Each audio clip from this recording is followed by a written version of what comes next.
우리 시장 지금 어떻게 보고 계신지 일단 시장 한 줄 평부터 들어보고 분석들 이어가 보겠습니다. 네, 일단 우리나라 시장 굉장히 어렵죠. 시장에 자금이 많이 안 들어오고 있습니다. 그래서 종목군들이 매도하는 물량이 나오긴 하지만 정확히 말씀을 드리자면 매수하겠다라는 물량들이 없기 때문에 적은 금액으로도 주가가 많이 밀리고 있는, 그러니까 지수가 쭉쭉 빠지고 있는 그런 시장이다라고 말씀을 드리고 싶습니다.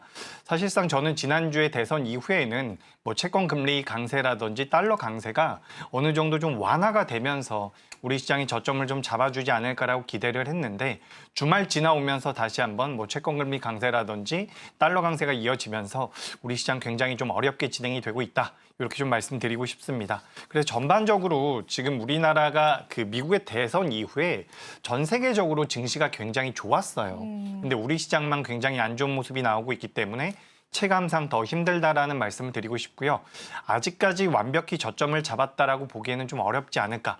전 이렇게 보고 있습니다. 다만 여기서 채권 금리라든지 미국의 달러 강세가 살짝만 완화되더라도 하반 경직은 좀 나와줄 가능성이 있다라고 보고 있거든요. 그래서 오늘 제가 준비한 내용들도 많이 있으니까 진행하면서 추가적으로 말씀드려보도록 하겠습니다.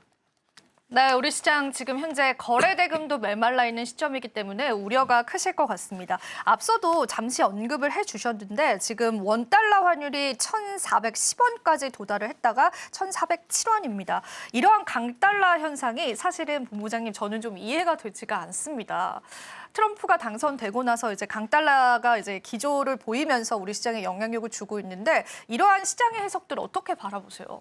네, 일단 지금 트럼프가 당선이 되면 재정 정책을 사용을 할 가능성이 높죠. 게다가 이제 감세까지 진행을 한다라고 한다면 미국에서는 어쨌든 돈이 필요한 상황이 될 겁니다. 미국 정부에서 돈이 필요하다라고 한다면 채권을 발행을 하거든요. 근데 채권을 계속해서 발행하다 보면 금리를 높여줘야지만 수요가 들어올 가능성이 굉장히 높죠. 그래서 채권 금리가 올라가는 건데, 채권 금리가 올라간다라고 한다면 미국 쪽으로 자금이 몰릴 가능성이 굉장히 높아요. 그렇게 된다라고 한다면 인플레가 자극이 되면서 달러 강세가 이어질 가능성이 높다라는 그런 흐름으로 좀 보시면 좋을 것 같습니다. 그래서 지금 전반적으로 달러 강세라든지 미 채권 금리가 강세가 이어지고 있는데, 이 부분들은 사실 우리나라 환율 기준으로 따져봤을 때 1,420원대는 좀 뚫기 어렵지 않을까. 그러니까 지금부터는 좀 꺾이는 것을 기대해 볼 만한데, 생각보다 지난주 트럼프 당선인이 이 트럼프 당선인의 영향력이 너무 큰 것 같아요.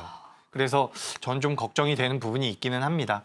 제가 이제 그래도 우리나라 시장이 여기서 좀 버텨주지 않을까라고 생각을 했었던 것이 지난주 FOMC였거든요. 지난주 5일 날 대선이 진행이 됐고 7일 날 FOMC에서 파월 의장이 금리 인하를 했단 말이죠. 금리 인하를 하면서 내년에도 12월 달에도 금리 인하를 할 수 있다. 그러니까 이제 금리 인하의 기조가 이어질 수 있다라는 식으로 뉘앙스를 풍겼는데, 당시에는 환율이 가파르게 빠져줬거든요. 그래서 여기서부터는 이제 우리나라 시장이 반등을 할 수 있겠다라고 생각을 했는데, 지난주 금요일 날 장 후반부터 이번 주 월요일, 화요일, 수요일 진행되면서 다시 한번 달러 강세가 이어지고 있습니다. 그래서 우리가 시장에서 분석하는 여러 가지 방법들이 있겠지만, 지금 우리가 단순하게 따져봤을 때 트럼프로 인해서 달러 강세가 이어질 가능성도 분명히 있다라는 부분을 어느 정도 인지할 필요가 있다라는 말씀을 드리고 싶고, 최근 우리나라 시장이 정말 어렵게 진행이 되고 있거든요. 여기서 이제 개인 투자자분들께서 어떻게 보면 그래 내가 여기만 좀 이겨내면은 이제 올라오겠지라고 생각했었던 자리를 지금 차례대로 깨면서 내려가고 있어요. 근데 이제 여기서는 오히려 조금 더 마음을 편하게 먹을 필요가 있다라고 저는 생각을 하고 있습니다. 그러니까 막 버티고 있다 보면은 조금만 흔들림이 더 나온다라고 하더라도 갑자기 투매가 나올 수가 있는데, 제가 판단했을 땐 지금 미증시로 옮겨간 자금도 굉장히 많고요. 코인 시장으로 옮겨간 자금도 굉장히 많기 때문에 여기서는 서서히 저점대가 나오지 않을까라고 저는 보고 있거든요. 그래서 지금 당장에 내가 보유한 종목이 1%, 2% 손실이라고 한다면 보유하시는 게 맞고, 또 반대로 20%, 30% 손실이라고 한다면 그 역시 실질적으로 지금 매도했을 때 실익이 크진 않다라고 보고 있거든요. 그래서 좀 우량한 기업들 위주로 매매를 하고 계시다라고 한다면 저는 조금은 좀 버텨볼 필요가 있지 않을까. 그래서 개인적으로는 지난주 FOMC 이후에 또 전인대가 있었죠. 그래서 여기서 약간 미국에 대한 경계심이 많이 붙어주면서 달러 강세가 완화가 될 줄 알았는데 저도요. 그게 그렇게 진행이 되지가 않네요. 그래서 저도 이제 뭐 달러 더 안 오를 겁니다. 이렇게 말씀드리고 싶은데 지금 일단 시장에서의 흐름 자체가 트럼프 쪽으로 너무 강하게 쏠리다 보니 우리가 좀 경계할 필요는 있지 않을까. 다만 우리가 트럼프 1기 때에도 달러 강세가 진행이 되다가 당선 이후에는 빠지는 성향이 있었거든요. 그래서 이번에도 우리가 좀 빠지길 좀 기대해 볼 필요는 있다. 그리고 추가적으로 한 가지 말씀드려보자면 트럼프 당선인은 달러 강세를 안 좋아합니다. 그러니까요. 트럼프가 열심히 세일즈를 해가지고 비즈니스를 해가지고 돈을 벌어왔는데 달러 강세가 진행이 된다면 수익이 나지가 않거든요. 그렇기 때문에 트럼프는 달러 강세를 막으려고 될 가능성이 높아요.